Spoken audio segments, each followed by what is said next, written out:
Do you know Bhringraj? తెలిసే ఉంటుంది. మా సైడ్ అయితే దీన్ని గుంట గులగరాకు అని పిలుస్తారు.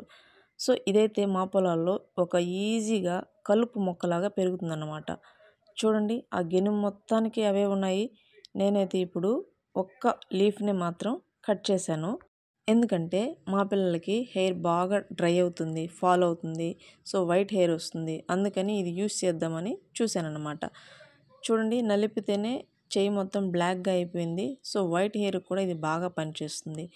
సో నేనైతే ఇవి తీసుకొచ్చేసాను. వీటితో పాటు curry leaves, neem leave, hibiscus flower, hibiscus leaf and fenugreek ఇవి కూడా మొత్తం కలిపి యాడ్ చేశాను అన్నమాట. ఇవి మొత్తం నీట్గా క్లీన్ చేసుకొని నేనైతే ఒక బౌల్లో అయితే వేసేసుకున్నాను. మొత్తం అన్నీ వేసేసుకున్నాను అన్నమాట.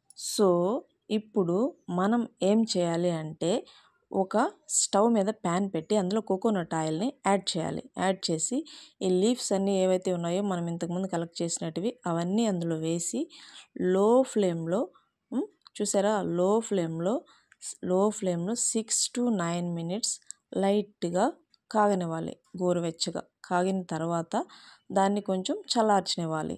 చల్లార్చిన తర్వాత ఇలా వస్తుంది. చల్లార్చిన తర్వాత దాన్ని అయితే వడకట్టేయాలన్నమాట. ఆయిల్ మొత్తాన్ని కింద ఒక బౌల్ పెట్టుకొనేసి పైన పోసి వడకట్టాలన్నమాట. వడకట్టేసిన తర్వాత ఆయిల్ అయితే ఇలా వస్తుంది గ్రీన్ కలర్లో. దీన్ని అయితే తీసుకొని మనం ఒక డబ్బాలో అయితే పోసుకొని హెయిర్కి అయితే అప్లై చేయాలి ఆయిల్ని.